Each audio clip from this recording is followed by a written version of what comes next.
Saludos, mi nombre es Sisi Feliz, soy neuróloga del Hospital Universitario Fundación Jiménez Díaz de Madrid y hoy vamos a compartir un rato hablando de la enfermedad de Parkinson avanzada. Vamos a hablar de cómo identificar un paciente con enfermedad de Parkinson avanzada, vamos a hablar de qué herramientas disponemos para identificar ese paciente y de qué tratamientos disponemos a día de hoy. La enfermedad de Parkinson es una enfermedad con una prevalencia bastante alta, con una incidencia bastante elevada y que aumenta cada día. En España hay unas 150.000 personas diagnosticadas a día de hoy. Se diagnostican unos 10.000 casos nuevos al año. No es que tengamos probablemente más casos que los que teníamos hace 10, 15, 20 años, pero sí mejores herramientas diagnósticas y de identificación de la enfermedad y más sensibilidad a la enfermedad, lo que nos permite ya diagnosticar pacientes de cualquier edad, que los pacientes juveniles hace unos años eran más difícil de identificar porque pues, los síntomas se podían confundir con múltiples patologías y a día de hoy pues, es más fácil.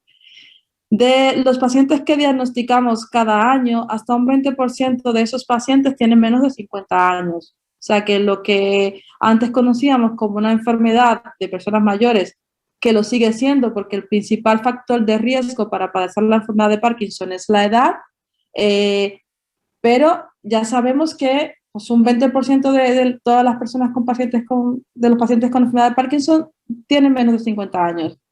Y que se tarda bastante en obtener el diagnóstico, aunque ya estamos muy sensibilizados, aunque tenemos múltiples herramientas, pues tenemos múltiples dificultades todavía, sobre todo cuando el paciente no empieza con una sintomatología clásica.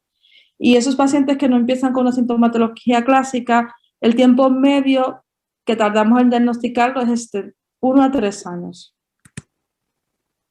La enfermedad de Parkinson fue descrita por primera vez en 1817 por James Parkinson y en su gran obra para los neurólogos, donde habla su ensayo de la parálisis agitante, describe la enfermedad de Parkinson o los pacientes que tenía identificado, los identifica con un movimiento trémulo involuntario con potencia muscular disminuida, en parte que no están en acción, incluso cuando tienen apoyo. Ahí describe claramente el temblor de reposo y describe claramente la bradicinesia. Y además añade la propensión de esos pacientes a doblar el tronco hacia adelante y a pasar de un paso normal a un paso de carretera.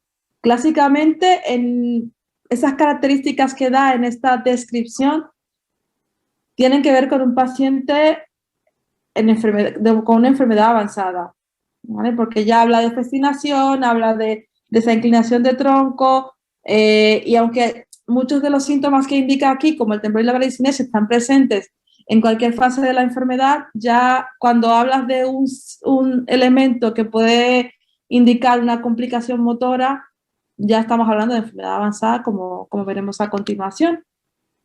En la década de los 70, de 1870, Charcot precisó ya esa descripción clínica de esa recopilación que hizo James Parkinson, a la que llamaron parálisis agitante. Y aquí hablaba de que antes de que se desarrollara la rigidez, los pacientes tenían una dificultad significativa para realizar actividades cotidianas, y que ese problema se relacionaba más con la lentitud en la ejecución del movimiento que con una debilidad real. Y efectivamente, no hay una debilidad, hay una lentitud que da lugar a lo que es una torpeza motora que muchas veces pues, se puede confundir con debilidad. La principal característica anatomopatológica de la enfermedad de Parkinson es la pérdida de neuronas de la sustancia negra. Y esto se sabe ya desde 1895, cuando Edward Brissaud realizó la autopsia de un paciente con enfermedad de Parkinson y sugirió que había una zona del cerebro que se veía especialmente afectada y que eso podría ser el origen de la enfermedad de Parkinson. Y esa zona pues será el mesencéfalo. Dentro de la anatomopatología de la enfermedad de Parkinson hay dos elementos que son de vital importancia, los cuerpos de Levy y la sinucleína. Los cuerpos de Levy no son un elemento específico de la enfermedad de Parkinson, pero hay una característica muy particular y es su distribución. La distribución de los cuerpos de Levy en pacientes con enfermedad de Parkinson es única. O sea, esa distribución en las estructuras, sobre todo a nivel de tronco, no la observamos en pacientes con otra enfermedad. Los cuerpos de Levy se hallan presentes en aproximadamente un 10% de las personas mayores de 60 años, desarrollan o no alguna enfermedad neurodegenerativa. Eso es lo que los anatomopatólogos, cuando realizan autopsias y se encuentran este hallazgo incidental, le denominan enfermedad por cuerpos de Levy incidental. Los cuerpos de Levy están compuestos por sinucleína. La sinucleína es un componente que existe de forma soluble, no plegada, pero cuando de forma patológica lo que hace es que esa sinucleína se agrega en filamentos y forma esos cuerpos de Levy. Estos filamentos parecen ser tóxicos para las neuronas y aunque los mecanismos exactos siguen sin estar claros, sí tenemos claro que son patológicos, vamos.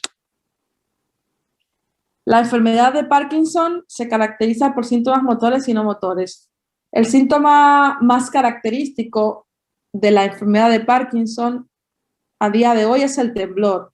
Habitualmente el paciente consulta por temblor y no por otros síntomas. Es muy habitual que cuando el paciente va al médico de cabecera y tiene temblor, lo manden a la consulta. Sin embargo, aunque es el síntoma por el que más consultan esos pacientes, el temblor no es un síntoma exclusivo de la enfermedad de Parkinson. De hecho, la mayoría de los pacientes que tienen temblor no tienen una enfermedad de Parkinson. O sea, el Parkinson no es la principal causa de temblor. Sin embargo, es el síntoma pues, más llamativo, pero no el más invalidante, no el más complejo y no el más importante para estos pacientes, como veremos a continuación. Los pacientes tienen una serie de síntomas que van en conjunto van a definir la enfermedad y que se necesitan varios de estos síntomas como criterio para identificar la enfermedad y definirla como un posible Parkinson, como un Parkinson o como otra enfermedad. Y estos síntomas son la rigidez, la bradicinesia, el temblor en fases iniciales y posteriormente alteraciones de la marcha. Estos son los llamados síntomas motores, que no son únicos ni son los más importantes, aunque sí comparten un nivel de importancia con los síntomas no motores. Y dentro de esos síntomas no motores tenemos los síntomas neuropsiquiátricos, las alteraciones del sueño, las alteraciones autonómicas, alteraciones sensitivas, dolor. Pues, esa es la parte que diríamos más compleja de la enfermedad, cuando un paciente debuta con síntomas no motores. Porque como veis, estos síntomas no motores te pueden orientar a cualquier enfermedad. Una alteración neuropsiquiátrica que puede empezar 10, 15, 20 años antes de la aparición de los primeros síntomas motores, pues rara vez te va a hacer pensar en una enfermedad de Parkinson. Un trastorno del sueño, pues ya sí que somos más sensibles cuando de trastornos del sueño se trata, pero es difícil, ¿no? Un paciente con un trastorno del sueño que le digas tienes un Parkinson. La disfunción autonómica, que no solemos verla en fases iniciales de la enfermedad de Parkinson, idiopática, eso es distinto en los parkinsonismos atípicos.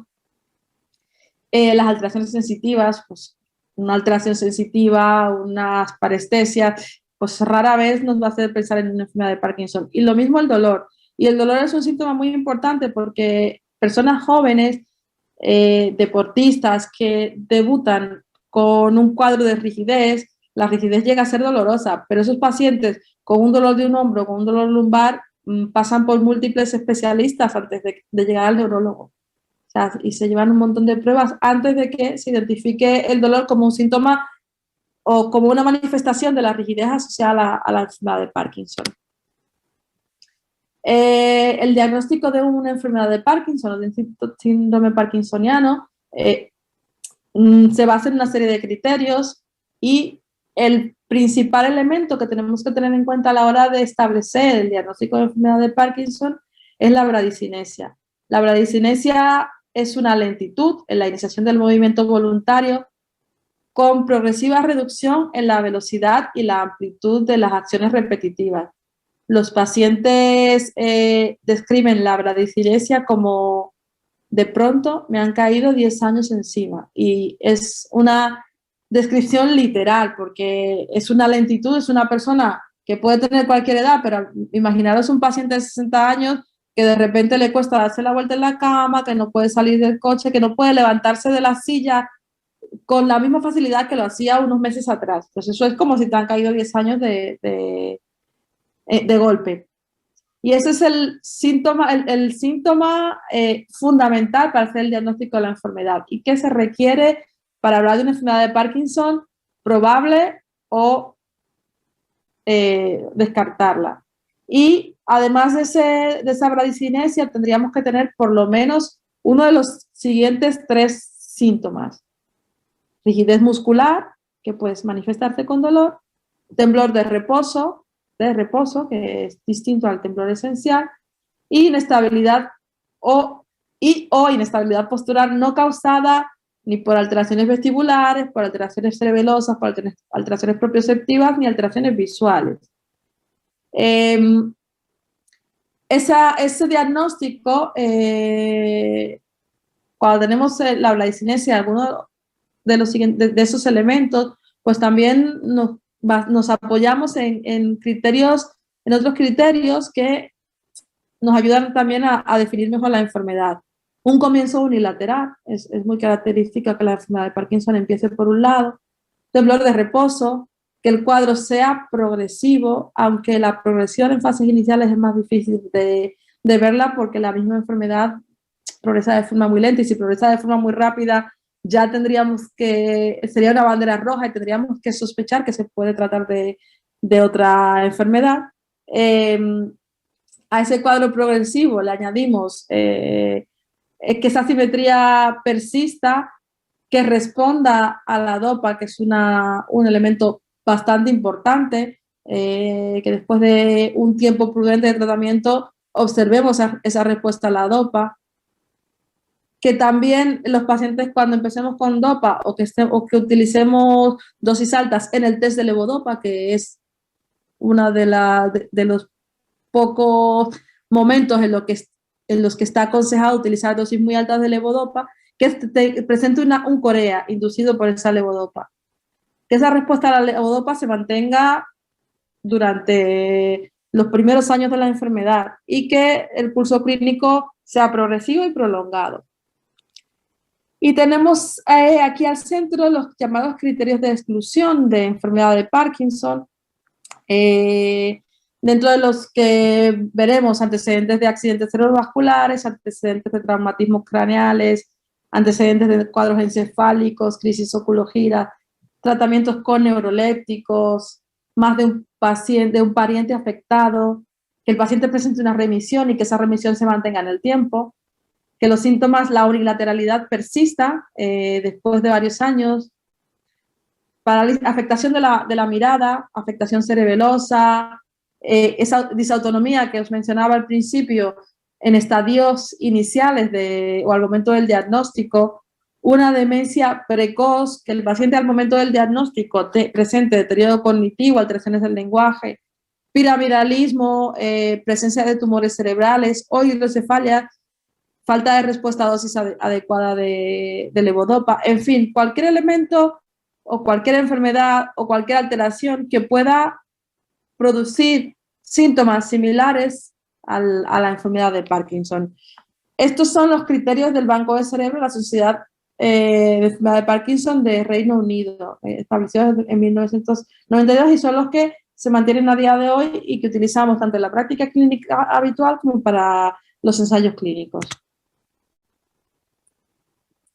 En cuanto a una vez que tenemos la enfermedad de Parkinson probable o clínicamente establecida, pues tenemos una serie de criterios de exclusión absoluta, esas señales de alerta que también nos ayudan a pensar en otra enfermedad, esas banderillas rojas que llamamos.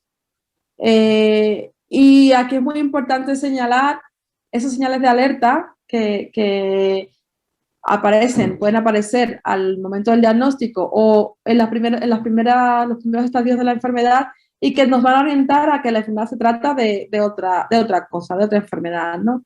Como puede ser un deterioro progresivo de la marcha, Parkinson sí que van a presentar un deterioro de la marcha, pero no en estadios iniciales.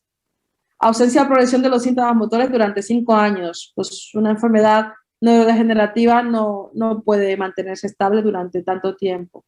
Que haya una disfunción vulvar temprana, una disfunción respiratoria, un fracaso autonómico grave temprano, caídas recurrentes tempranas, anterocólis desproporcionada, ausencia de esas características no motoras comunes durante más de 5 años, signos piramidales, un poco lo que hemos dicho anteriormente, ¿no? También tenemos las distintas pruebas que realizamos para la enfermedad de Parkinson y una cosa muy importante es que en una enfermedad de Parkinson ya clínicamente establecida no haya evidencia de un déficit dopaminérgico en las imágenes funcionales. Los primeros síntomas de la enfermedad requieren que haya una pérdida importante de neuronas dopaminérgicas. Un paciente sintomático tendría que tener alteración en las pruebas de imágenes funcionales.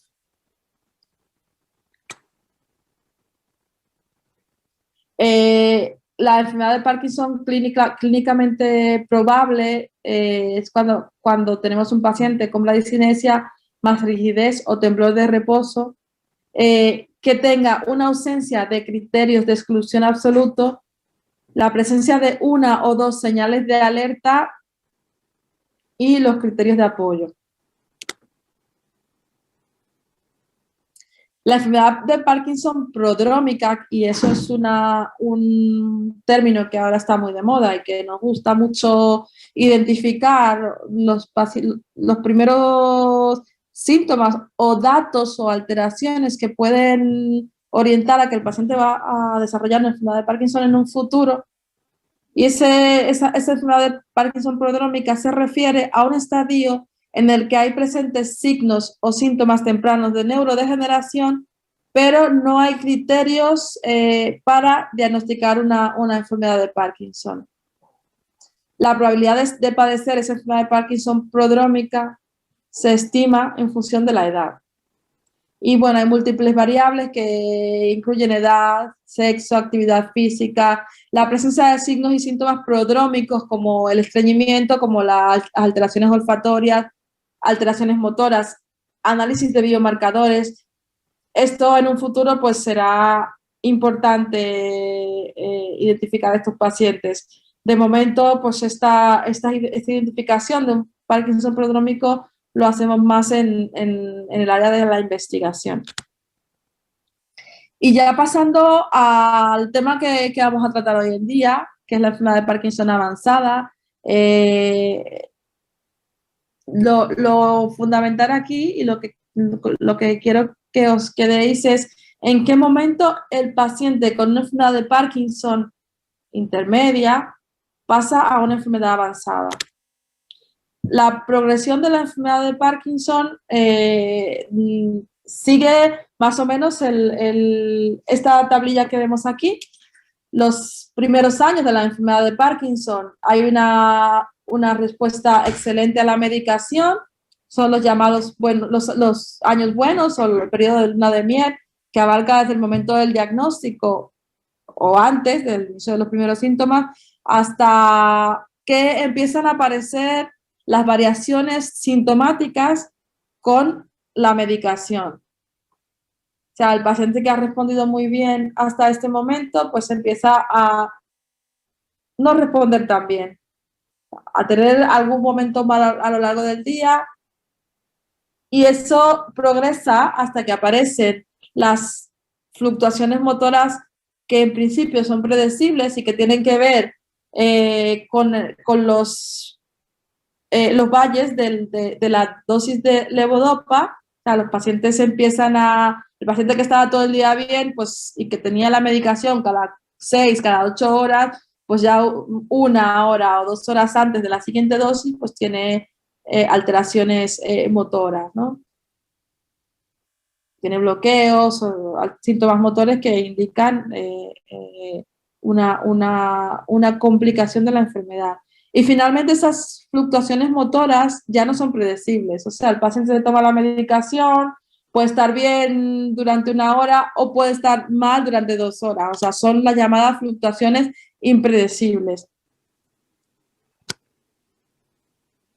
¿Por qué es importante identificar a los pacientes con una enfermedad de Parkinson avanzada? En primer lugar, porque un paciente con una enfermedad avanzada necesita ajustes, necesita que el tratamiento esté lo más cercano posible a una terapia avanzada. Incluso aunque no dispongamos de una terapia avanzada, que podamos ofrecerle una optimización del tratamiento muy similar a lo que le ofrece al paciente una terapia avanzada.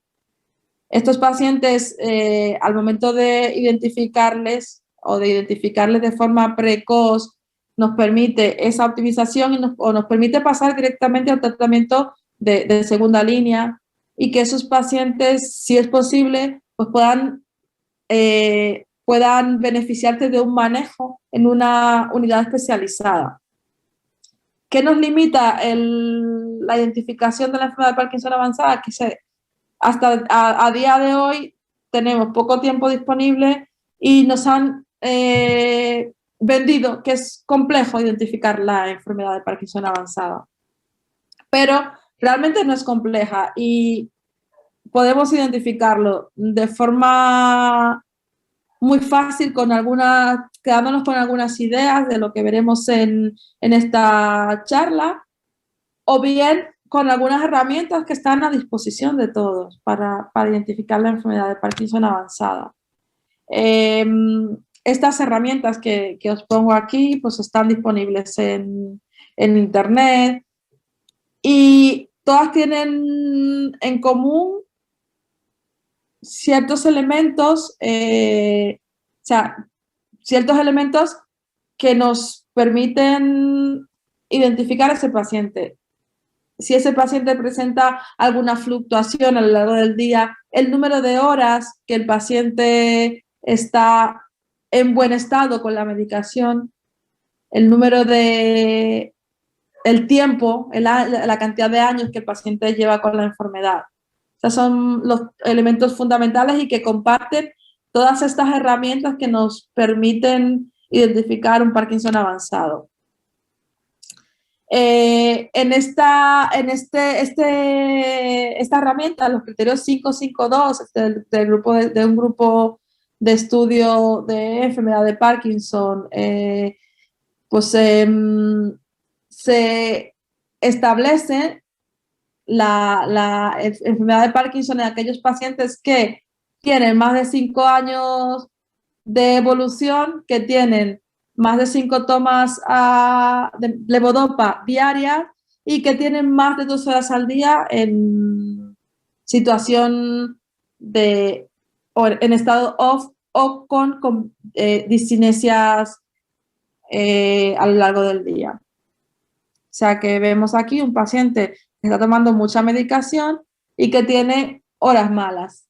No son muchas horas, probablemente diremos, pues si tiene 22 horas buenas, un paciente con más de 5 años, pues no está mal, pero sí está mal porque son momentos muy limitantes y que hay que identificarlos de forma precoz para que podamos ayudar a manejar de forma correcta a estos pacientes. ¿Qué nos limita en el diagnóstico de la enfermedad de Parkinson avanzada? Si disponemos de estas herramientas, pues a ver, no hay muchos estudios que hayan valorado la progresión de la enfermedad de Parkinson.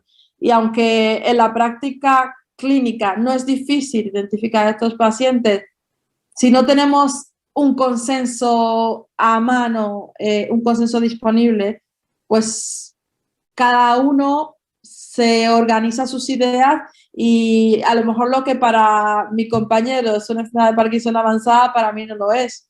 Entonces, lo importante es unificar esos criterios. Hay un incremento anual de la UPDRS en pacientes con enfermedad de Parkinson que va de 8 a 10 puntos, con un empeoramiento mayor en los primeros años de la aparición de los síntomas motores. Pero eso no es aplicable a todos los pacientes y es que la progresión de los pacientes con enfermedad de Parkinson, así como el tratamiento de la enfermedad de Parkinson, pues tendríamos que hablar de que es un traje a medida y cada uno tiene el suyo. La enfermedad de Parkinson avanzada se asocia a una pérdida de control de la terapia convencional a base de dopamina y agonistas dopaminérgicos y otros tratamientos por vía oral. Y pues esa pérdida de control es lo que nos importa a nosotros resolver. Otro elemento también que nos limita es que la media de edad al diagnóstico es de aproximadamente 65 años. Y pues un paciente con un diagnóstico a los 65 es un paciente joven, pero un paciente con un diagnóstico a los 75 años y que a los 80 ya lleva 5 años de evolución, pues muchas veces no, nos va a costar identificar un empeoramiento motor porque no es infrecuente que relacionemos ese empeoramiento motor con la edad. Si el paciente está más lento con 80 que con 75, pues es fácil pensar que esa lentitud, que esa torpeza puede estar relacionada con la edad. Por eso hay que tener un poco de los ojos y la mente abierta en cuanto más mayor es el paciente. El consenso que tenemos aquí, el consenso del grupo español de trastornos del movimiento, pues se basa también un poco en los mismos criterios que las herramientas anteriores.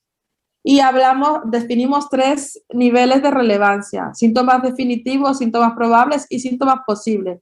Un paciente con síntomas definitivos de Parkinson avanzado es un paciente que va a requerir ayuda para las actividades de la vida diaria, que va a presentar fluctuaciones motoras con un tiempo de vigilia en off del 25% o más, con limitación para realizar sus actividades habituales. Pero es además un paciente que va a presentar una disfagia severa y va a presentar caídas recurrentes. Los síntomas probables de la enfermedad de Parkinson añaden lo que es el tiempo de evolución de 10 años o más, que haya limitación de las actividades básicas, aunque el paciente no necesite ayuda. Y ahí vuelvo a mencionar lo del paciente mayor. O sea, un paciente mayor tiene limitación en sus actividades básicas. Pues esto es un poco, ¿no?, un poco limitante en ese sentido. Que el paciente presente una discapacidad funcional con un tiempo en vigilia en off de un 25%, que presente disfagia moderada, bloqueos de la marcha, disartria moderada severa, alucinaciones. Y los síntomas posibles de enfermedad de Parkinson avanzada pues hablan de las alteraciones posturales y del equilibrio, la disautonomía, que no debe estar presente en fases iniciales, pero sí avanzadas, y una somnolencia diurna excesiva, además de síntomas de deterioro cognitivo o alteraciones neuropsiquiátricas.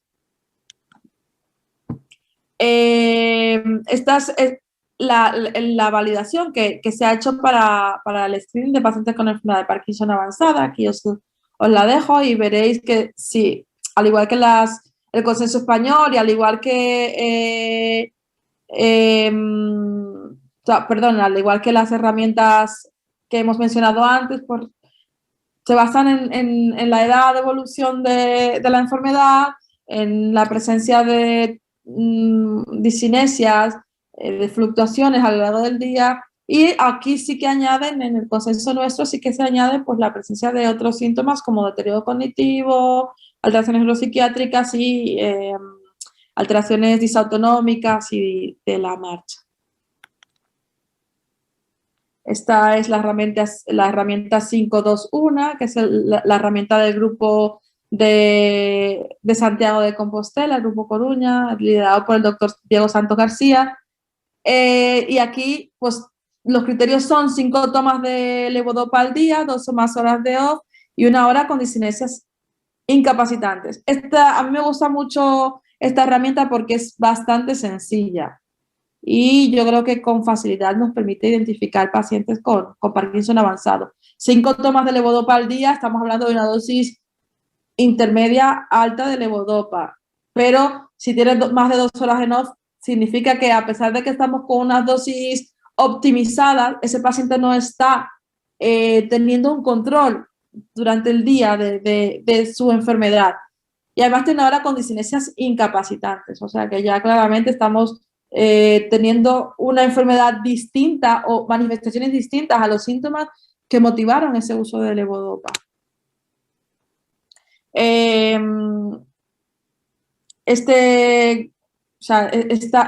Realmente este consenso fue probado en 102 pacientes y de esos pacientes que tenían una edad media de 65 años, 1 de cada 5 era positivo. Esos pacientes positivos tenían una enfermedad más evolucionada y presentaban síntomas no motores con mayor frecuencia. Pero si os fijáis, 1 de cada 5, claro, los criterios, esos elementos son muy fáciles, pero aquí no se tenía en cuenta las alteraciones cognitivas, las alteraciones neuropsiquiátricas, las alteraciones del equilibrio, o sea, muchos elementos que están involucrados en el complejo de la enfermedad de Parkinson avanzada que no se tenían en cuenta. Y por eso 1 de cada 5 pacientes era positivo, probablemente muchos más tenían Parkinson avanzado, pero no tenían una dosis alta de levodopa, no tenían esas fluctuaciones, entonces es muy importante que tengamos eso en cuenta a la hora de identificar los pacientes, que no todos son síntomas motores. Y esta herramienta que está disponible en internet y que a mí me gusta mucho también porque te permite con unas preguntas sencillas introducirlas en el sistema, identificar si el paciente necesita, o sea, si tiene una enfermedad avanzada o no, pero no se queda ahí, sino que te indica si ese paciente que tiene una enfermedad avanzada se puede beneficiar de una optimización del tratamiento que tiene, del tratamiento de primera línea, o si directamente necesita una terapia avanzada. Entonces, esta herramienta, pues es el ManagePD. Aquí os dejo abajo para descargarosla, para acceder a la herramienta, solo tenéis que registraros y tenéis acceso con esas preguntas sencillísimas que se responden con sí, no, orientaros al diagnóstico de la enfermedad. Y una vez que tenemos un paciente con una enfermedad de Parkinson avanzada, identificado, tenemos que saber que todo paciente con enfermedad de Parkinson avanzada necesita al menos una optimización del tratamiento de primera línea. Pero lo habitual es que pensemos terapia avanzada es sinónimo de enfermedad de Parkinson avanzada es sinónimo de terapia avanzada. O sea, un paciente con enfermedad avanzada, desde luego, va a requerir unos ajustes, un tratamiento de segunda línea y cuanto antes lo identifiquemos y cuanto antes empecemos con esa optimización del tratamiento, pues mayor calidad de vida le estaremos ofreciendo al paciente. Con relación a los tratamientos, el tratamiento de la enfermedad de Parkinson inicial o no complicada es bastante fácil y guías hay innumerables. Yo creo que hay tantas guías como grupos de estudio.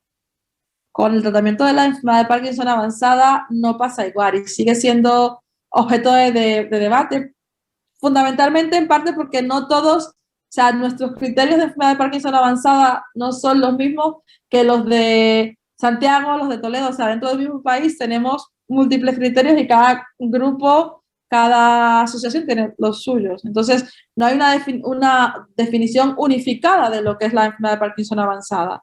Pero bueno, una vez que tenemos el paciente identificado, lo importante es saber cómo manejarlo. Esas complicaciones, esas fluctuaciones motoras o no motoras que son igual de importantes, igual de invalidantes y igual necesitan un manejo específico, van a estar presentes en un 80% de los pacientes tras la primera década de la enfermedad. Esto sigue siendo así a día de hoy y esperemos que en unos años, pues ese 80% de pacientes que tiene una década de evolución de la enfermedad tenga mejor calidad de vida y que ese número se reduzca, ¿no? A la hora de iniciar el manejo de una enfermedad de Parkinson avanzada o de optimizar el tratamiento, tenemos que ver la edad de debut de la enfermedad de Parkinson, el grado de denervación dopaminérgica, la existencia de factores genéticos, el inicio de la terapia con levodopa, la duración del tratamiento, la dosis diaria y la frecuencia de administración de medicación y pues otros elementos como la edad del paciente, las enfermedades concomitantes y demás.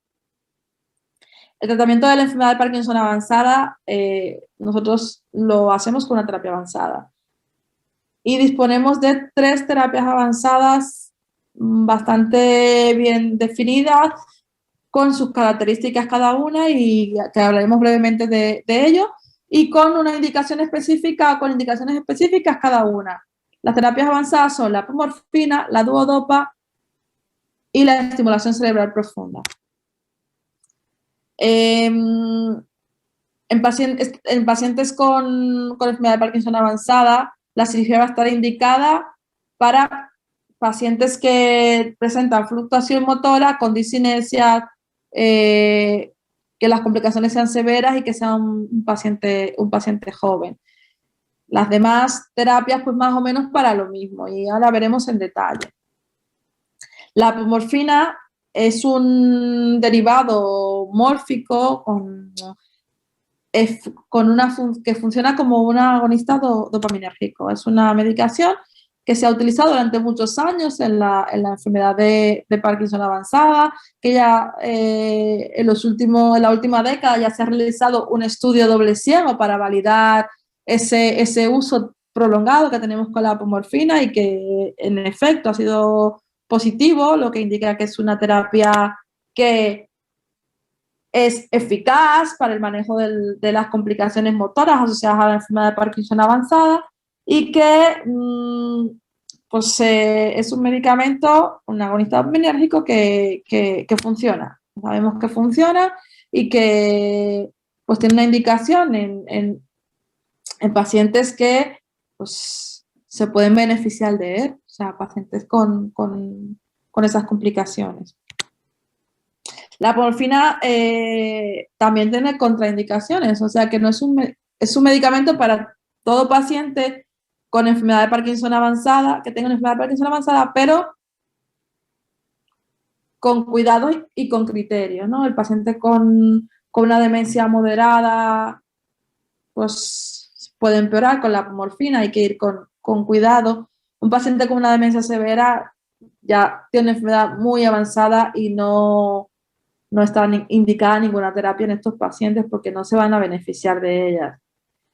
Pacientes con síntomas psiquiátricos, cuidado, se puede utilizar la apomorfina, pero con mucho cuidado porque se complican esas alteraciones neuropsiquiátricas. Pacientes con temblor farmacoresistente, si un paciente no responde a la levodopa, si ese temblor de ese paciente no ha respondido a la levodopa, pues probablemente lo único que vaya a responder es a la cirugía. Y luego el paciente necesita poder utilizar por sí mismo la herramienta para administrarse la medicación o necesita apoyo de otras personas. Esto lo vamos a pasar porque vamos mal de tiempo.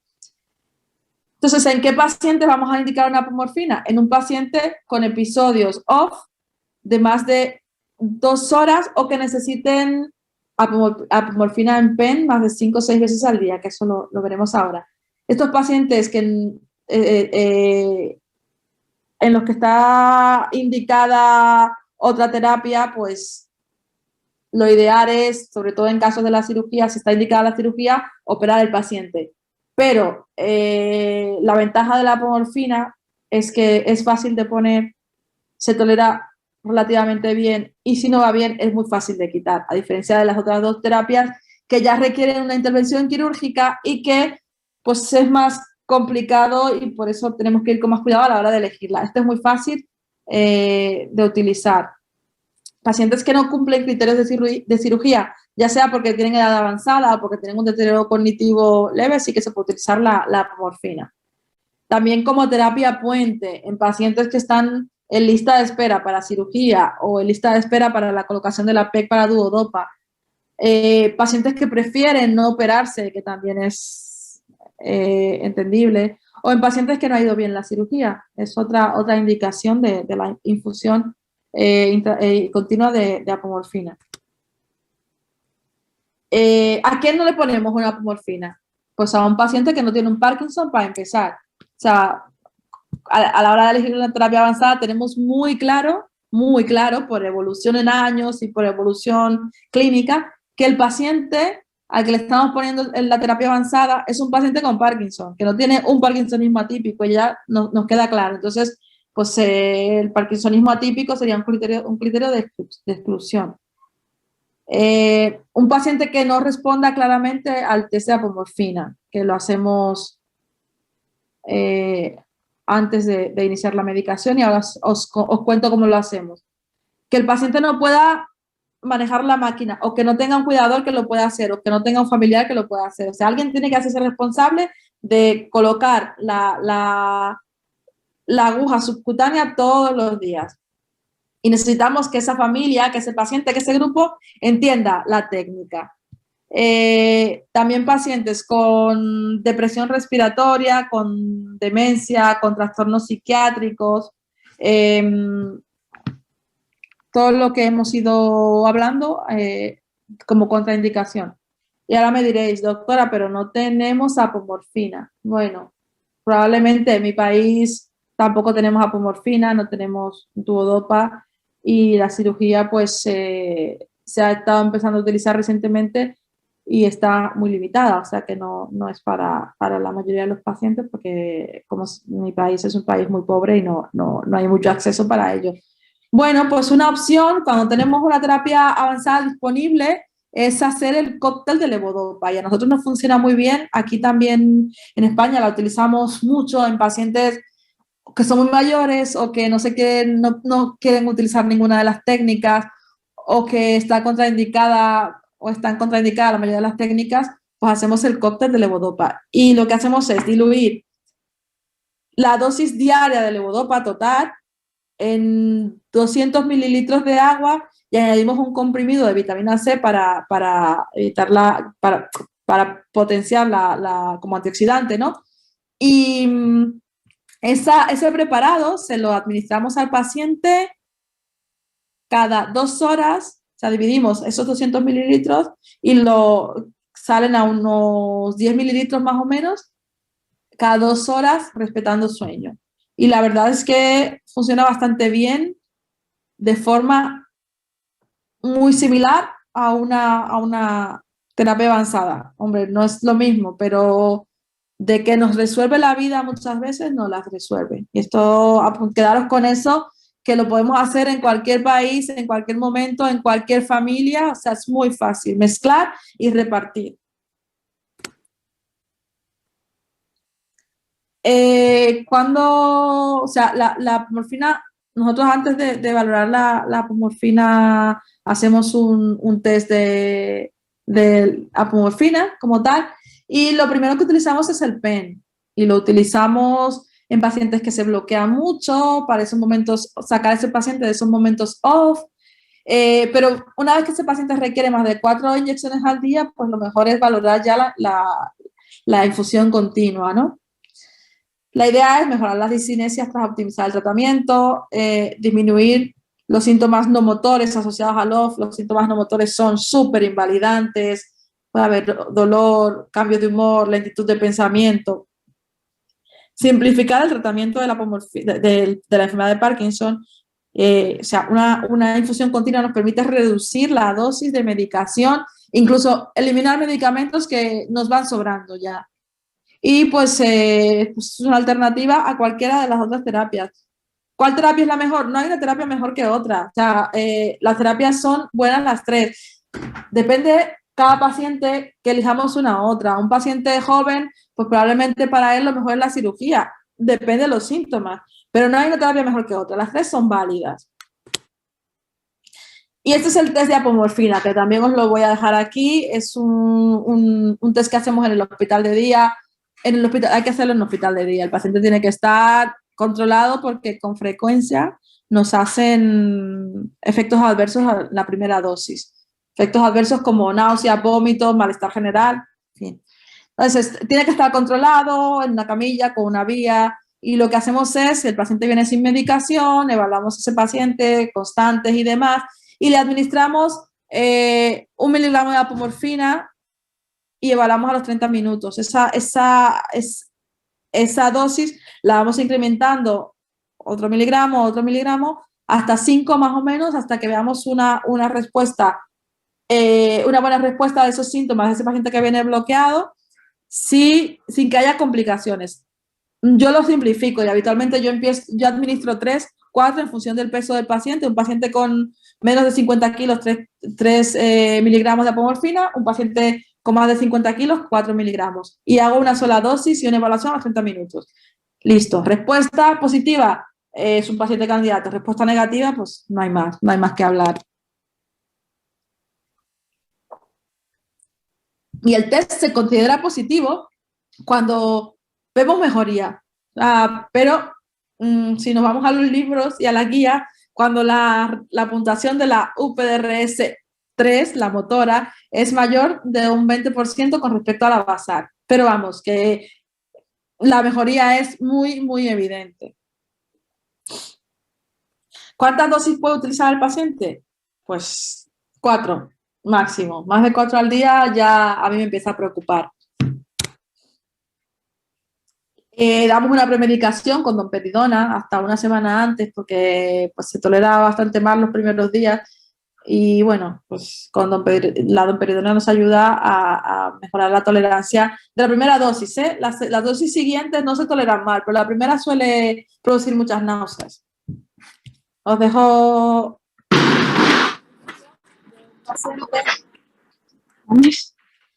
la izquierda, el paciente a la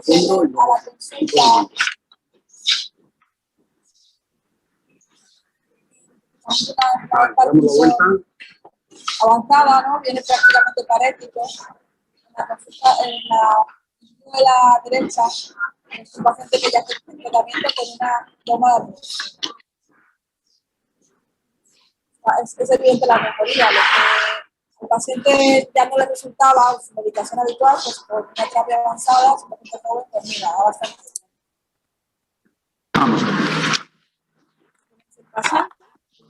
Con la bomba ya, no con el pen. Este está al fondo, este está al fondo. A ver, una vuelta.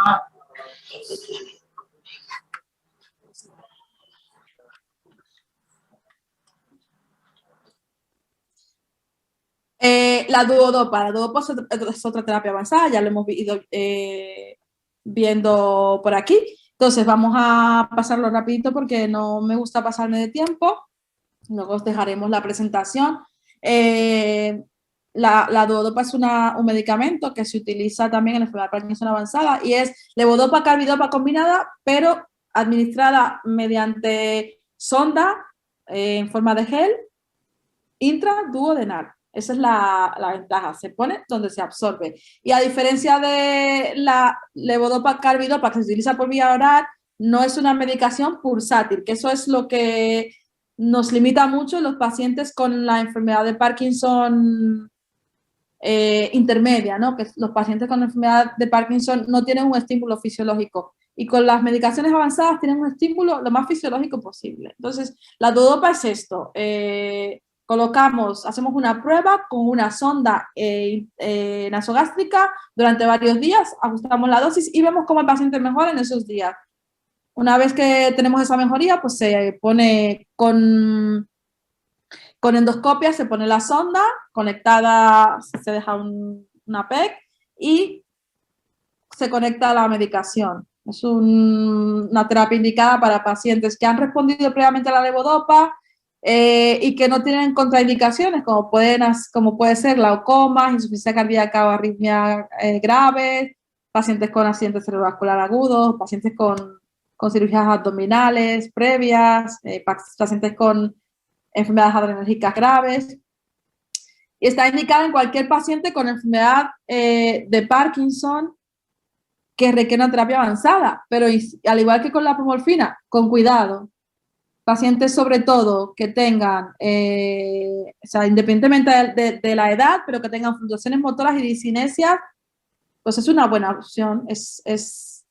Si me preguntan a mí, yo diría que paciente joven, pacientes de menos de 70 años, cirugía. Pacientes mayores de 70 años, yo me quedo con duodopa. Incluso en pacientes jóvenes que está indicada la cirugía, en muchos casos yo me quedaría con la duodopa. Pues la eficacia de la duodopa está clara, se ha probado durante bastante tiempo, hay múltiples ensayos clínicos que demuestran el efecto beneficioso y la eficacia a largo plazo de la duodopa. O sea que no tenemos duda y eso lo confirma la práctica diaria también. O sea que a mí como terapia yo diría que es mi favorita. Hacemos un test, como os dije, con la sonda nasogástrica y luego se coloca la sonda con un equipo multidisciplinar. Esta es la sonda. Y esta es la sonda externa a la que se conecta el dispositivo por el que se administra la medicación. Así queda. Es un fármaco excelente para monoterapia. Lleva 3 dosis, una dosis matinal que el paciente se administra en bolo y luego una dosis continua que es la dosis de mantenimiento y que se mantiene mientras el paciente lleva puesta el dispositivo. Y luego la dosis extra que pues la dejamos para que el momento en que el paciente se encuentre mal se la pueda administrar. Esta es la técnica que ya lo he explicado antes y ahora me diréis, doctora, no tenemos duodopa, levodopa, agua y vitamina C. Estimulación cerebral profunda es otra técnica ya más restrictiva, ¿no? Porque ya es para pacientes muy específicos, para pacientes jóvenes, pacientes que no tengan trastorno de la marcha o del equilibrio, pacientes sin deterioro cognitivo, o sea que es un paciente ya, está claro que se indica como terapia avanzada para un paciente juvenil, sobre todo, pacientes jóvenes, y la cirugía, o sea, es una técnica fenomenal, pero no es para todos. Y ahora me diréis, no tenemos cirugía, levodopa, agua, vitamina C. La cirugía funciona, múltiples estudios, al igual que con las otras terapias lo demuestran, pero es una técnica edad dependiente. Entonces, y que tiene otras limitaciones, es que los síntomas axiales, como los trastornos de la marcha, responden parcialmente, diríamos, o directamente no responden. Bueno, y para concluir, vamos a hacer un pequeño resumen. A ver, el tratamiento de la enfermedad de Parkinson convencional es muy efectivo y es muy fácil. En estadios iniciales, en fases intermedias de la enfermedad, es bastante fácil. Con el paso de los años vamos teniendo ya más limitaciones, pero disponemos de terapias, disponemos de elementos, sabemos cada día más de la enfermedad y hay muchas cosas que podemos hacer, incluso cuando no disponemos de esas herramientas avanzadas, de esas terapias avanzadas. Muchos pacientes simplemente requieren un cambio de estrategia, empleos de otras técnicas, incluyendo apomorfina en PEN, añadir un agonista, añadir un IMAO, añadir un ICOM, amantadina, que está disponible en todos lados. Pues son herramientas para tratar las fases intermedias de la enfermedad, incluso fases avanzadas que cuando no están indicadas terapias avanzadas o cuando no disponemos de ellas. también es importante tener en cuenta pues el paciente está mal y necesita ayuda. ¿Que no podemos hacer nada? Agua, levodopa y vitamina C. Probarlo, tenéis que probarlo porque nos salva mucho la vida. Y aquí ahora os voy a poner un vídeo de un paciente con cirugía. Es un paciente que presenta un dolor en la mano derecha, un dolor bastante De vuelta. Vale, voy a dar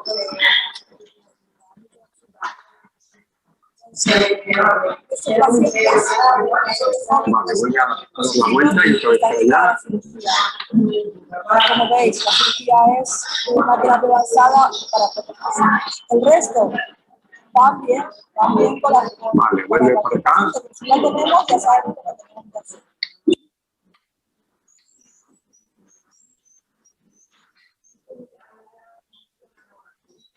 Bueno, yo hasta aquí mi intervención. Espero que os haya gustado, que hayáis aprendido y que os hayáis quedado con algunas ideas para aplicar en vuestra consulta. Muchas gracias por la invitación y ha sido un placer.